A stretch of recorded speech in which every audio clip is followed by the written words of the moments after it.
All right, let's just jump right into it. I don't have anything to talk about before we start, but I know we're kind of short on time today, so I just want to jump right in. Um, Welcome everybody to another episode of the Gut Feeling Podcast, our off-season special, once every 6 weeks or whatever we've been doing. Uh, we're closing in on getting back on our regular schedule, but we're here to talk about the Scott Fish Bowl, which starts on Monday. So we wanted to kind of just touch base on it because there's some cool stuff going on around it and get some information out there before we start. My name is Jason Tran, and per usual, I'm joined by Derek McCreath. How's it going, Derek? Hey, it's going good. It was Canada Day a couple days ago, and you guys got July 4th coming up. So time for celebrating midsummer here, and excited to be talking about the fishbowl. And we are also joined by Jesse Reeves for the first time. I'm sure he'll be back on later in the year, but we wanted to bring somebody who's new to the Scott Fish Bowl in too to kind of get their take on it. How's it going, Jesse? What's going on, guys? I'm doing pretty good, dude. Happy to be here with you guys. Talk a little bit Scott Fishbowl and see what else we can get into.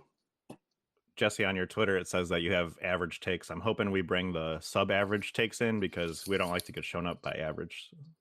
Oh man, dude, put the pressure on me, dude. Put the pressure on. I can only provide average. Anything above that, I mean, we'll see what we can do. You got to really push me for more than average. We don't go above that. That's for sure. Okay. Well, then let's keep it at a minimum of just average then, and then we should all three be fine. Okay, perfect. I also got to say that because we're talking about the Scott Fish Bowl, and just based on the way that Scott has responded to me lately on Twitter and any other social media version, if he does listen to this, he'll probably just hear me sounding like one of the adults on the Charlie Brown show. Wah, wah, wah, wah, wah. That's probably all he'll hear because he just doesn't hear my voice, I don't think. It gets increasingly more wah wah as like you talk to him, right? Because Yeah. I mean, I'm already surprised that you're not just straight blocked on Twitter or Voxer. Well, he let it slip just the other day that he does in fact not have me muted because he responded to me, but since then he's just kind of shut me out again. So we'll see. So yeah, we're here to talk about the Scott Fish Bowl, which again starts on Monday. For those that don't know, I'm assuming most people who do listen to this already know, but the Scott Fish Bowl is a now 900 team league, fantasy football league, which has just increasingly grown as the amount of players that are in it each year. I didn't think he was going to pull the trigger on more teams, but then out of the blue, he went to 900. He did. Yeah. So, he did. my odds that were already minimal to even do anything are just super slim now. But I was trying to find the exact number. I think he said 60 to 70% are fantasy football analysts, I guess you would say, or people who talk about fantasy football like us. And then the rest is made up of quote unquote fans or just people who like to play fantasy football and signed up. I think he said there's close to 6,000 signups this year, which is insane. I don't even know what to say about that, but how he narrows it down to 900 is no thought to me, I guess. Beyond me as well, because I don't know how he deals with that much traffic going on his computer, and right. That's a lot, man. But I mean, kudos to him, dude. He puts on a great event every year, and happy to be a part of that too, And it's not even like SFB is the only league that Scott runs. Like no, he's all in MFL, like MFL 10s, and then he runs safe leagues through League Safe as well, dude. I know he's just got his hands just dipped in anything fantasy relevant. So I mean, I don't know what his caffeine intake is per day. I know he also has kids as well, so that's crazy, man. He's a go-getter, man. He's all about it. Yeah. Well, and then his personal leagues like pigs. I don't know if you've seen the rules in them, Jesse. Like they are a beast in and of themselves. So I haven't dug into those too much, but I can only imagine, man. I can only imagine. They're definitely the craziest leagues that I'm a part of. Agreed. But yeah, this will be my third year. Derek, this is your third year, right? Yeah, this is my third year as well. And I just happened to get lucky to even get in when I got in because I had basically just started getting into Twitter fantasy football and started joining some leagues. And I saw somebody tweet about the Scott Fish Bowl, like might have been Scott actually. And I was like, oh, that sounds cool. I'll sign up, and happened to get in the first year that I signed up. And I'm like, all right. I'm like, yeah, it's just it's a cool like huge league. And then as it's blowing up, I'm like, okay, this is something that's just like super crazy now. And I'm also very happy to be a part of it and give it a good shot. I think I've gotten a lot better in the last 3 years at fantasy football, just like talking with other people who play it way more or are way smarter than I am. So we'll see. We'll see how this year goes. I'm pretty optimistic. Derek knows I've been strategizing my ass off lately. So Same, man. it all goes to crap once the draft starts. But Yeah. we'll see what happens. I've never known Jason to prepare so much as he has. He's been messaging me asking strategy questions about various things, or what do you think of this? What do you think of that? And I'm just like, what is wrong with you? You don't prep for any of this stuff. Right. And he's just like, I want to do well. Well, I think that's a really cool part about like the Scott Fishbowl in itself being a whole entire thing is that like for me, I've been playing fantasy football for I want to say about 7-8 years, and I learned about the Scott Fishbowl I want to say about a year ago or 2 years. Super humble brag. I got lucky into a listener league with the NFL Fantasy Live guys, and I ended up playing a league with Matt Francescovich and Matt Harmon. And that was like my first taste into like playing with guys deemed analysts, professional analysts that do this for a living. And through that I learned a lot about like Scott Fish and what he does over here. And usually I prep year round, and that's something like, I mean, I love fantasy football. I love to play it. It's a big part of my life. Football in general is a part of my life. And finding that was like super cool. Finding the Scott Fish Bowl, like what it is, how many teams there are, what it does, how it mixes like lower level analysts, air quotes, like myself and guys who love it with guys who get paid to to. A tweet from Scott about a Father's Day contest to get into the fishbowl for that year. And I was like immediately, oh man, this is a great story. I'll send him about like, I'm going to have my daughter on Father's Day, my first kid, whatever. Didn't get in that year, whatever. But then that's when I, like Jason, got even more into fantasy Twitter and got involved in things and got through everything. And then all in 1 year, I got into SFB, Pigs One, and Kitchen Sink with Ryan McDowell and stuff. And it was just like that. That's kind of where things took off for me. And again, I've also improved, I think, from that point now, just from interacting with all of those guys that are analysts and much smarter, do film analysis and all that stuff, metrics, and just learning from them, listening to a ton of pods and stuff like that. So now it's awesome to be a part of such a great community and taking part in a massive event like SFB. Yeah, definitely echo that as well. Yeah, so let's dive a little bit more into what it is. Obviously, it's 900 teams, which is insane. I don't want to get too super crazy, but essentially it's 75 divisions of 12 teams, and it's 22-man rosters. Now that's kind of deep, I would say, for some leagues, but the reason it seems that way is because you start 11 players, which is huge. I would say, but it's 1 QB, 2 running backs, 3 wide receivers, 1 tight end required, and then you have 4 flex spots, one of which can be a super flex. No kickers or defenses, which is disappointing. No, I'm just kidding. It's not. This is not disappointing at all. But no trading. Really yeah, no trading, and you get $100 in blind bid money for waivers throughout the year. I don't want to dip too far into the scoring, but it is a unique scoring league to kind of balance out the different positions. It's kind of, I know Scott puts a ton of time into trying to figure out how to balance it so that more people can take different strategies to try and win. So it's kind of cool that way. I suggest everyone to look it over, even if you're not in this year, because I'm assuming he's narrowing down to he can't really alter too much more, and he's going to find one that he really likes, and it's going to pretty much be set that way. Yeah. I mean, there's a reasonable chance he goes back to something very similar to SFB 480, just because that one was so balanced, which was SFB 6, I guess, 2 years ago. Right. Because that one was a hugely popular one, and he said many times that people wanted to had added to an MFL setting as like a preset scoring for different leagues, because it was so balanced in such an interesting way that you could take so many different strategies and still be successful. Yeah, and as far as playoff goes, obviously with this many teams, you have to do something a little bit unique. So essentially, if you get 8 wins throughout the regular season, which is weeks 1 through 12, you're automatically into basically the tournament for the playoffs. Yeah. Each conference has 60 teams, so 30 of them make the playoffs.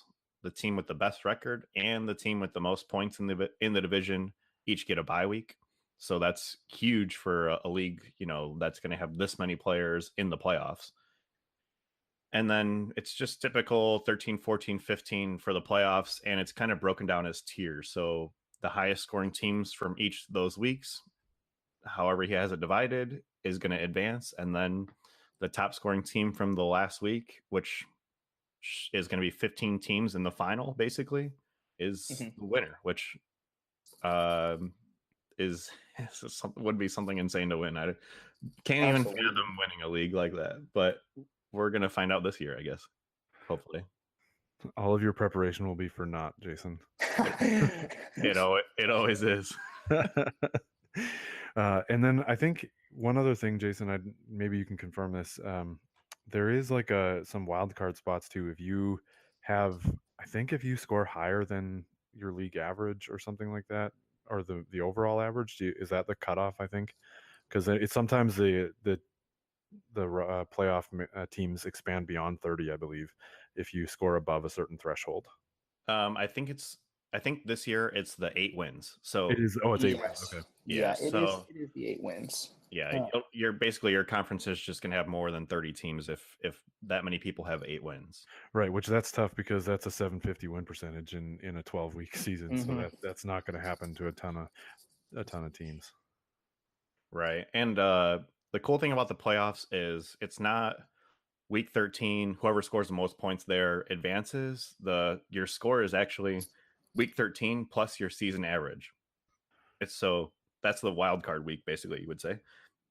So, but then after that, it's most points scored. So, yeah, obviously you want to have a good regular season to advance to that week 14. And then, it's just like any other fantasy league where it's all luck there, right? Yeah. Well, and that's one way to try and eliminate the really strong teams having one bad week in week 13. Because then if you had an average that's, let's say, 200 points, but then you score only 140, and the people you're playing against had lower averages than you can possibly still move on with that. So that's a huge thing to. Yeah, it limits that luck factor in the first week, which is, we always enjoy that. But because of the shortened week or shortened season, basically because of 1 week, that's a cool way to balance it out. But while still eliminating teams, because obviously you have to eliminate them. Exactly. So I want to dip into the different type of draft strategies that somebody can take in this type of league, and we kind of talked about it beforehand. I don't want us to give away our strategies, which mine always get thrown out the window anyway. But yeah, they're after like round 2, right? But because of the format, it is kind of cool to see people be able to take different strategies. Jesse, as someone who's never been in SFB before, what do you think you expect most people's strategies to go in? Do you think it's going to be like your traditional league where at this moment in time, running backs are clearly just dominating everybody, basically? I think at the top of the draft with the first 4, I think those are consensus picks. I think you can't.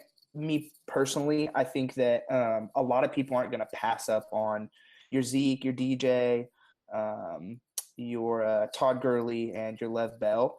Outside of that, though, I think that one, for me personally, I think that one super flex in that 4 flex on your roster spot, that one optional super flex, I think that is going to force some people to strongly consider taking guys like Rodgers or high-end QBs in like round 1 or at the turn, maybe.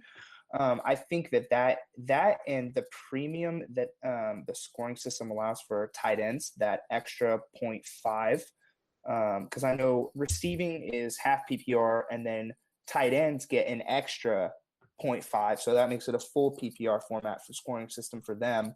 I think that in itself is gonna force a lot of people to take tight ends early too. I know last year, I think as far as I knew for the research that I had done, there was a similar premium on tight ends. Correct me if I'm wrong for the Scott Fish Bowl. So last year, yeah, you're right. There was pretty much every time Scott does this, it's a tight end premium in one way or another. But that's not the only premium for them in this scoring. It's 0.5 point per first down for everybody, but it's also an extra 0.5 point per first down for tight end. So they get full point per first down and full PPR. So exactly. So that automatically elevates the top three in Gronkowski, Kelsey, and Ertz. That automatically pushes them up the board as well. And so as far as like the way it differs from your standard draft, I think you're gonna see a higher premium on or higher picks on quarterbacks than you would in your standard or PPR. Or I'm sorry, not PPR, but in your standard 12-team, 10-team leagues, unless you're doing like a 2 QB or you have a super flex in one of like your home leagues and stuff, you might see quarterbacks go earlier there. But as far as like just your standard leagues, I think you're going to see those positions go a lot earlier than normal. And I also think that forces a lot of really good wide receiver options down the board. As for my personal preference, not just wide receivers, sorry, but running backs down the board as well in the mid to later rounds, because you're going to see maybe a run on quarterbacks with that super flex. I think a lot of people are going to bite on that, and you're going to see a lot of quarterbacks go early. And you said you've been doing some of these draft masters, these mock drafts, basically. I'm in 2 of them, and after the second one, I decided I was kind of done with them. Which the draft masters were run by Jim Day at Fantasy Taz on Twitter. He said he was doing his last one, so I don't know if anyone else is going to be running any before Monday. But so in those, I'm seeing that quarterbacks are just nobody's even biting on them. Are you seeing the same thing in yours? So I got into Draft Master 3 and then I got into Draft Master 9. So as I got, let me do like the overview really quick for the rosters. So I noticed that it was in my third, in the Draft Master 3, it was a lot of quarterback chicken. So I noticed a lot of guys were waiting on taking that initial quarterback to fill for their first quarterback roster spot. But I noticed in 9, let me check real quick. I know in 9, I want to say that Aaron Rodgers was selected fairly early, maybe around the second round. Wow. Let me see. Holy cow. Yeah, and I've also, sorry, I'm scanning through. I put you on the spot. No, it's totally fine. Don't worry about it. But I can touch on mine real quick. Please. The starting quarterbacks are going later than I'm expecting them to go in the real thing. I don't know if it's because in my draft masters, I maybe recognize 2 or 3 people, which I don't know, might not say anything at all, but maybe it's just new people getting in and saying, hey, I want to see what it's going to be like. And I think when we get into it, where most divisions have 6 or 7 quote unquote analysts, they know that with the Superflex, it's going to put a little bit more emphasis on the quarterback. So maybe they go earlier. But after seeing 2 different ones, both have quarterbacks late. I mean, people are getting quarterbacks like Phillip Rivers in the 9th round. You're not going to get, I don't think you're going to get Phillip Rivers. Maybe you will, but I don't think you will in the real deal. I think they would have to be a pretty unique draft to have that. But I think that's part of it. Like, so I haven't done any draft masters this year. I did probably 5 or 6 of them last year and 5 or 6 the year before, and none of them mimicked even close to what my actual draft went like. But this is one other thing we haven't mentioned yet that's amazing and fun about SFB. When the drafts are going on, especially for that first week when everybody's super hyped about it, Twitter is just a buzz, and it's fun to see people like doing real-time analysis of like, okay, in this mock or in this league, in this division or this conference, these players are going have an ADP of this, but in this one over here, it's entirely different. Like the variance amongst 75 12-man leagues is going to be huge. Oh yeah. Oh yeah. So real quick, just to touch back, sorry, I got a little distracted, but looking back on my Draft Master 9, so this this crazy sequence happened. So Aaron Rodgers was taken at the 1.12, so 1.12. He was taken at the back end of that first round. Right after him at 2-1, Deshaun Watson was taken. Then at 204, Russell Wilson was taken, and at 205, Carson Wentz was taken. So that right there kind of that, like as we were talking about, but you know, like the quarterback premium on that super flex spot. So when I saw that sort of sequence unfold, it kind of took me by surprise, because I didn't think that people were going to bite on quarterbacks that early. I mean, maybe Aaron Rodgers and Deshaun Watson, but I did not think Russell Wilson and Carson Wentz were going to go that soon at like the 16th and 17th pick overall. And then that forced a lot of good guys like Dalvin Cook, Keenan Allen, Rob Gronkowski, Devontae Adams down the board even further. And then at the 212, Cam Newton was taken. And then right after him at the 301, Tom Brady was taken. So just to give you kind of perspective on like what we were talking about how quarterbacks were, or at least in my Draft Master, quarterbacks were definitely going early there. Yeah, and I think that the other thing that you see a ton, well, in any Superflex league, or you're going to see a quarterback around at some point. And it starts around a turn like that, though, 112, 201, when somebody takes two of them. And then if the next person's like, oh, I got to grab one, and then the three or four. Exactly. You could see. And then, no, definitely. I definitely agree on that. And then for context too, in the very first Draft Master that I was doing, Draft Master 3, Aaron Rodgers didn't go till the 302. And then the next quarterback taken after that was Russell Wilson at the 401.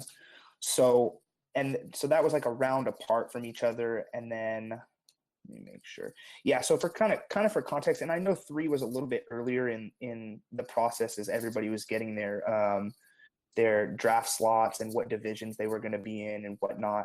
So I know that one was a little bit earlier. So I think people were playing a little bit more quarterback chicken in that one, kind of scared to choose their quarterback. They were kind of trying to gauge it, how the draft was going to unfold a little bit more, as opposed to 9, where as soon as Aaron Rodgers went, like you said, Derek, they were rolling off the draft board at that point. All right, I want to play a little game here. Okay. So I just talked about Phillip Rivers going in the 9th round in my Draft Masters. Do you think Phillip Rivers has gained or lost any kind of ranking between last year and this year? I'd probably say no, right? I mean, he's probably valued about the same, I would say. I'd say he's valued about the same. Okay. What round do you think Phillip Rivers went in my Scott Fishbowl draft just last year? I'm gonna guess. Or I'm gonna let Jesse guess first. Oh, I like this. What round did Phillip Rivers go in your actual Scott Fish draft? Yeah, I'm looking at my draft from last year. Okay. And again, I don't think he gained or lost any value. I would say he's a top 12 quarterback, maybe 11, 12, but he's probably still there now. Because it's not was there dynasty. Was there super flex in last year's? Okay, there was. Round 18. That's the opposite of what I was gonna say in terms of that's super low. I'm gonna go. Oh yeah, that is super low. I'm gonna go in the 4th round. Ooh. Phillip Rivers was drafted number 41 overall at 4.05. Yeah, so wow. I brought up mine while you were saying, Jason, and in my division last year he went 39th overall at 403. So about the same range. 14 quarterbacks were taken within the first 4 rounds, including Eli Manning, which I don't know about that, but all I'm saying is, based on my experience, the quarterbacks are going to go. Yeah. But what is weirding me out is these draft masters, and now I'm in one of these Scott Fishbowl satellite leagues, which is doing the same thing. These quarterbacks are not being taken. So I don't know if it's just like, take the mocks with a grain. I just I don't want to be the guy who pulls the trigger on them super early, and then the league turns out to go like these mocks where nobody's taking them, and I'm like, okay, I could have got a guy who's going to score maybe 60 points less 6 rounds later. It's a huge difference, and I'm worried about it. I'm not Yeah, gonna see, lie. don't let my 18 round or my round 18 answer on Phillip Rivers last year in your Scott Right. Fishbowl. Don't let that be an indicator of me not valuing any quarterbacks either. Because to me, that's I'll probably take, like you said, quarterbacks are gonna go early, but it all comes down to where you value them and how you value that super flex spot as well. Sure. It's personal preference. I've seen and heard of Aaron Rodgers going as early as 1-6.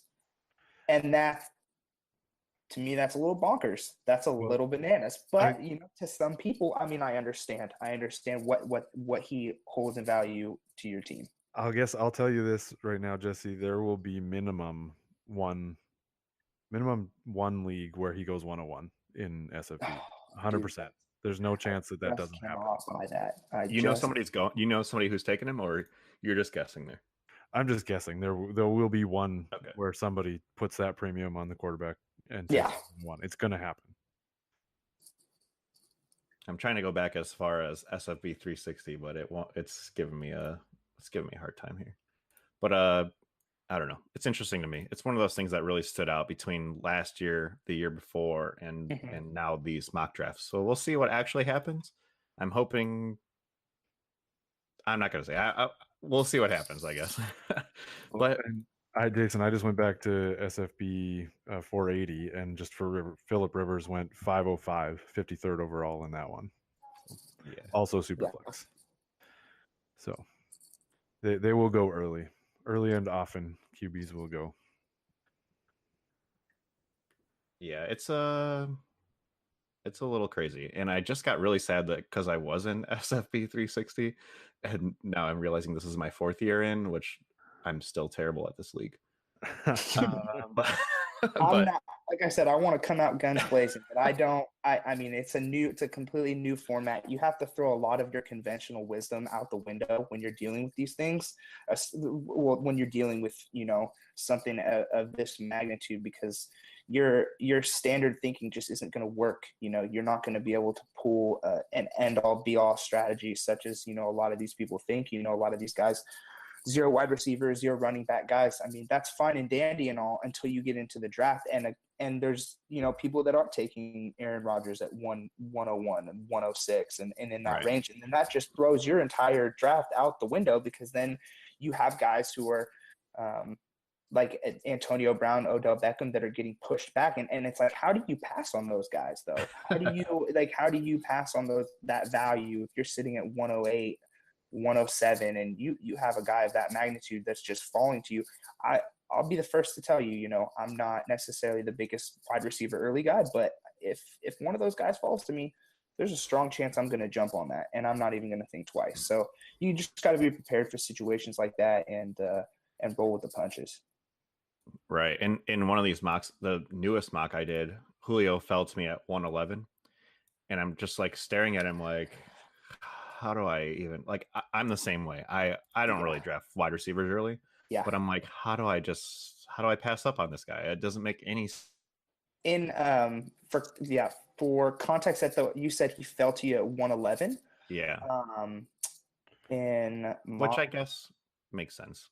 Saquon's getting drafted way too early. I don't care. I'll say it. Yeah, no, go ahead. I'll endorse that message very strongly. The guy hasn't played a single down. I understand his value to that backfield, but that's neither here nor there. For context, though, to back you up on that, I think in my SFB Draft Master 9, I took Saquon at the 1-7, but he rolled back around at the 2-6, the 206 Julio Jones did. Sorry, I Oh. was trying to connect to your point. Yeah, Julio Jones rolled back around at the 206, and I'll bite on that stack all day. Taking a running back of that magnitude, and then a guy who's guaranteed for 1,400 yards plus. I mean, how do you can't pass up on a guy like that. So yeah, it's just the way it shakes out. Like I said, that crazy sequence of Deshaun Watson, Aaron Rodgers, Carson Wentz, and Russell Wilson go and push players like that down the board, and you can't prepare for that. So, Derek, I don't want to derail all of us off SFB, but I do want to talk. I do want to talk about Saquon since we just touched on him. Okay, sure, let's do it. Why isn't anyone worried that their offensive line is garbage still? So, the biggest reason I can see why people are not mentioning the offensive line in New York is simply that, or maybe, you know what, I haven't actually heard anybody talk about it at all. But the only thing I could think of is that, well, Penn State's offensive line was one of the worst in the country, and he still did what he did there. But I mean, That's NFL college football. Exactly. So, that was what I was going to say next. So it's different. It's a different level of play, and I don't know. I have one share of Saquon in a supremacy league that I'm in with you and John Bosch and stuff, but I don't know. It's got to be a concern. Like, it's a non-zero chance that he does not live up to the hype, and where he's going in dynasty leagues, redraft leagues. I mean, there's not much room to go up to go higher than that. Right. It's just one of those things where they have, I mean, it's a whole new offensive line. I will give them that. Pretty much, I don't think they have any returning starters, but arguably the offensive line is the position on the team that needs the most cohesion. You need to play together to know each other's tendencies. As an outsider looking in, I don't know anything about football really, but you heard it here first. Jason doesn't know anything about football. I just feel like that's one of those positions where the core team has to know each other to be successful. Saquon's not above a bad offensive line. I'm sorry. Nobody is. Nobody is that far above a bad offensive line, much less someone who has arguably the number one wide receiver, a top 5 tight end, apparently. It just doesn't make sense to have that many offensive weapons. No one's worried about it, but still have an offensive line who's never played together. Like, no. Something's gonna give there. The line has to function as a unit, and yeah, like I agree with you on what you're saying. They need to be able to work together, and they're going to have to gel fast in camp if it's what you say, that they have no returning starters. So, yeah, it has to be a concern somewhere, and maybe he will be otherworldly and he'll rise above it. But okay, if he's that good, Odell's going to be garbage. I'm sorry, but one of those guys is not going to be a number one. Like, they can't. Oh my gosh, I guess they could both be, but there's no way Odell is the number one wide receiver or number 2, and Saquon is a top 4 running back, or top 5, I guess, because the 4 are already set according to everybody. Well, let's hear more on that after we go to Jesse's answer. Okay, go ahead. Ask the question again. What was the question? Sorry, I missed out on that. So a whole new offensive line or basically, why is nobody worried about the Giants offensive line and just crowning Saquon RB5, I would say? Oh, that's a good question. Well, for starters, I know Nate Solder has been solid at the left tackle spot for a while for the Patriots. I know he's bookend right there. I know my concern would be with the right side of the line more than anything. Eric Flowers he did not show up last year on the left side. But I would say when they drafted, sorry, his name's Hernandez, right? Will Hernandez, yep. Yeah, Will Hernandez. When they drafted Will Hernandez, I don't know why I didn't know that. But when they drafted Will Hernandez, I know he was a mauler coming into the draft. I know a lot of people had him highly touted as one of the best guards in the draft. I think he solidifies that left side. But like you said, I think he is being very what's the word I'm looking for? He's being pre-labeled. Overrated. Yeah, he's being pre-labeled as this guy who's going to come in and just save the Giants organization, and that's it. You know, there's no ifs, ands, or buts about it. With a healthy Odell, a thriving Ingram, hopefully with no red zone regression or anything, and then Saquon in that backfield, that they're just going to be whole again.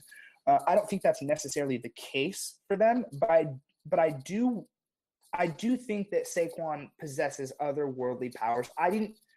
And the reason why I say that is because I thought the same thing that you're asking right now. I thought the same thing about Ezekiel Elliott when he came out. Like, there's no way that this rookie running back is going to come in and he's just going to change the dynamic and face of the NFL. As young as he is, then he ended up leading the league in rushing with 1,600 yards, and I can't remember his exact touchdown total for the year. But he not only didn't have the worst offensive line, he had the best. He had the best. Right. I completely agree there, and that's exactly what we're talking about too. So that's a great point. But I think that it goes to say that these young running backs do have the abilities coming out of college now to change the face of a franchise. I think they come in a little bit better prepared. And I think guys like Saquon, with his talents, I'll admittedly say that I did not watch a whole lot of Penn State football last year.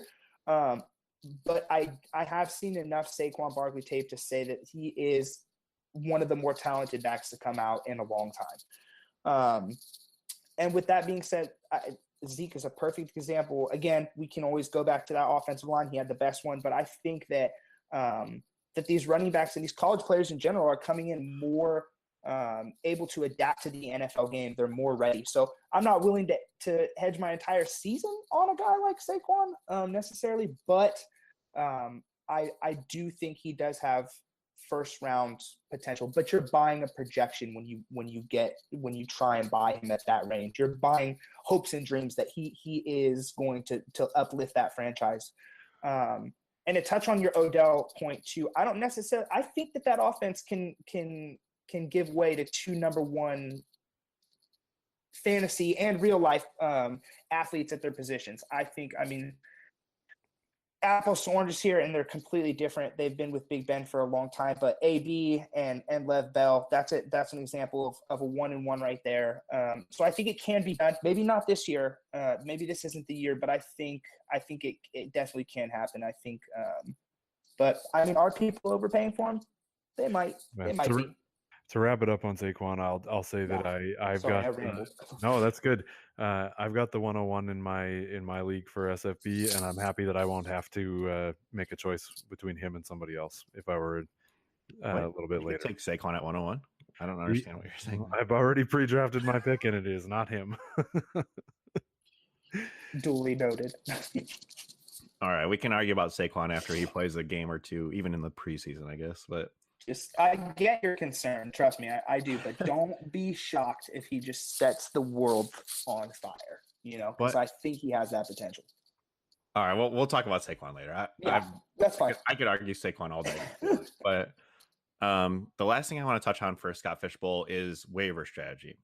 Mm-hmm. So, in a league like this, where it's semi-deep, and it's really, you know, with as many starters as you need, if you find a guy, you got to get him.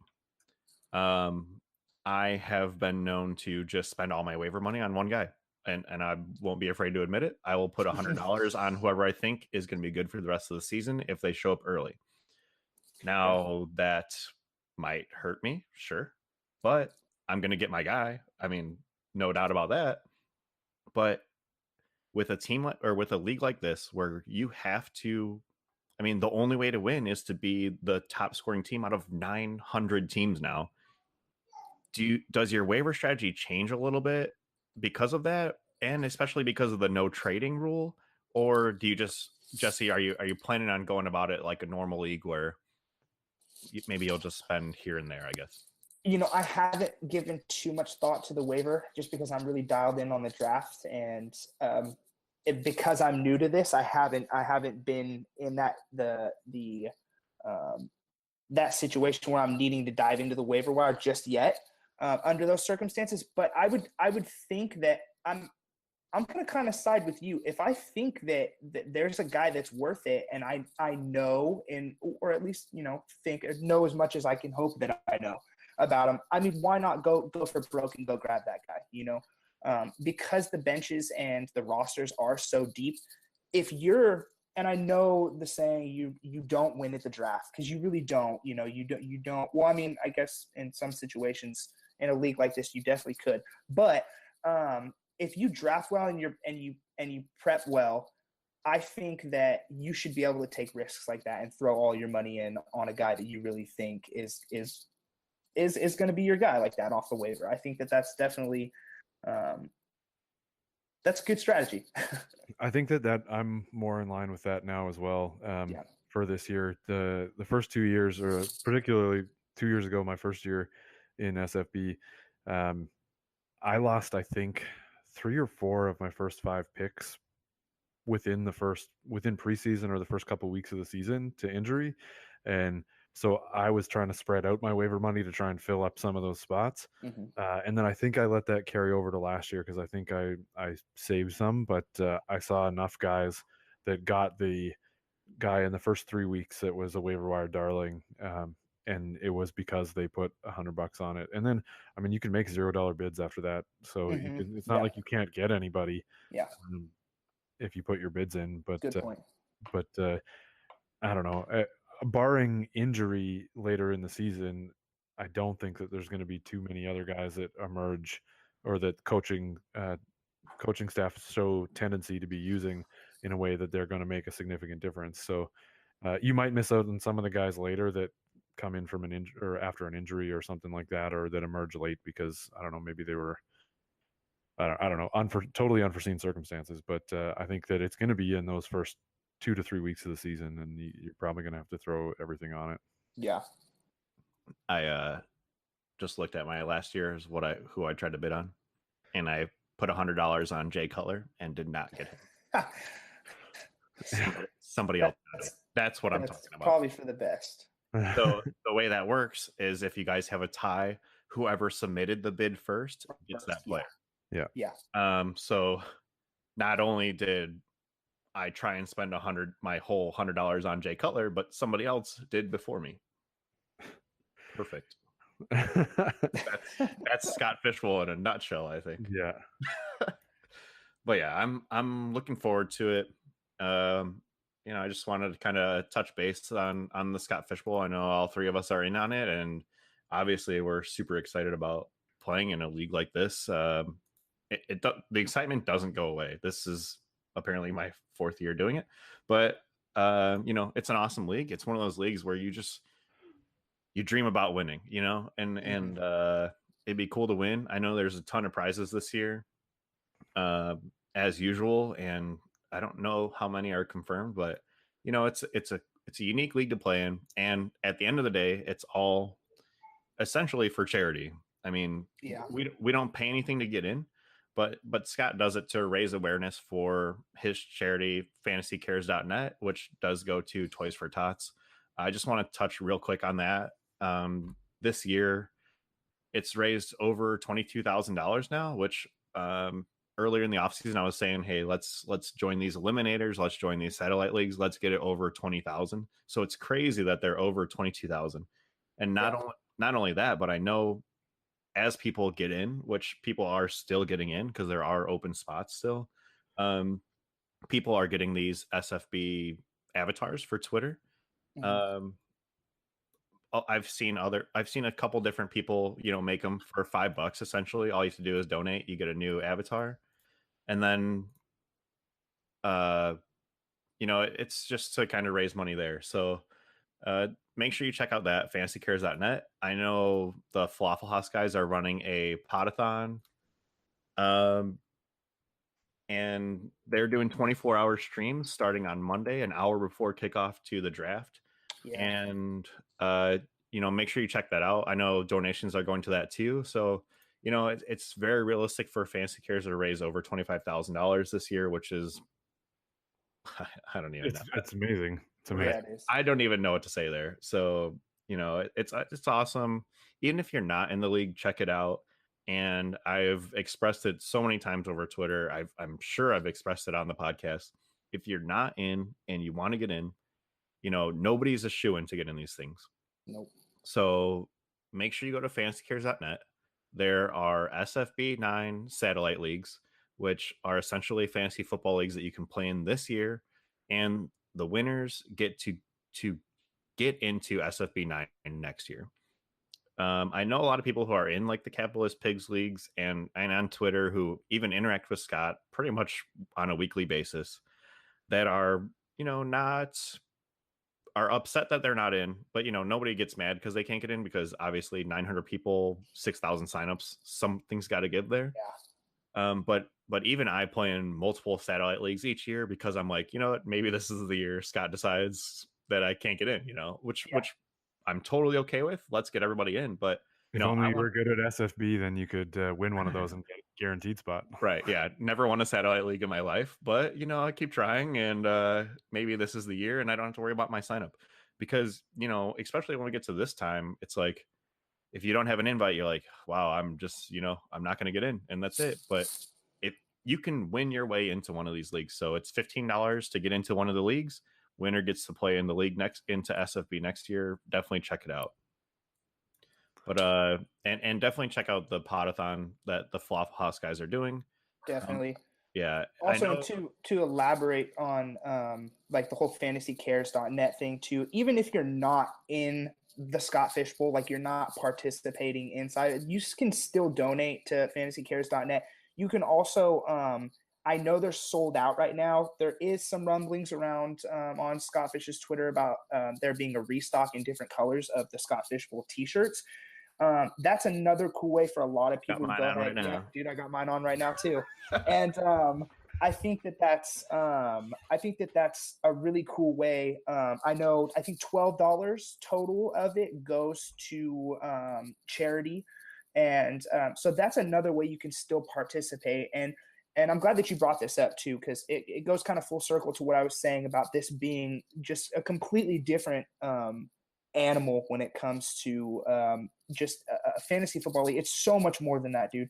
It brings out the best in a lot of the people that have built a community that of giving awesome people that, we've been labeled, fantasy freaks and geeks and nerds and stuff like that, dude. But we're all people, and the fact that we all get to come together for a greater cause and to just be here and to donate and to have fun.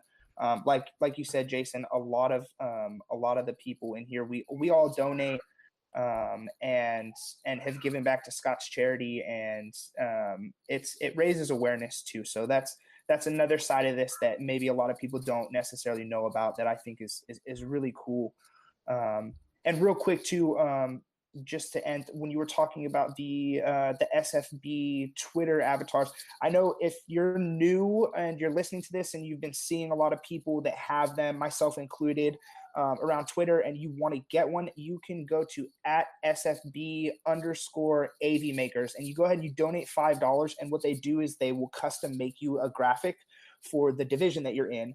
And mine, I'm in the RE Gold division, have a really cool graphic with my my Twitter handle on there, and paid $5 for it. And that also goes, all those proceeds go back to Scott Fish and his charity as well. So another really cool way you can, get involved with that if you're partaking. So exactly. So we'll wrap up here. Jesse, Yeah. Thank you again for joining us again. I'm sure Thanks we'll for have having me, guys. season so we can talk more about what's going on. Absolutely. And argue about Saquon more. But yeah, no, and thank you for letting me on and ramble with you guys. First pod appearance, dude. So just it's been awesome. I really appreciate you guys letting me dip my toes in this little pool and to be a part of this and everything. So I definitely appreciate it, and yeah, I'll be back. And where can people find you, Jesse? You guys can find me on Twitter at Jesse Reeves FS. I'm on there an unnecessarily amount of time for someone who has 2 kids and a bunch of jobs and a life. But you can find me on there giving, as Jason mentioned at the top of the pod, average takes all day. So if you're looking for those and you want to, stop by, ask some questions, hang out, and yeah, I'll be there. Again, that's at Jesse Reeves FS. Well, thanks for coming on, Jesse. It was awesome to have you, and good talk for sure. And can't wait for SFB to start next week. You can find Jason at Jason Tran. You can find me at the FFRX, and the podcast is at Gut Feels Pod.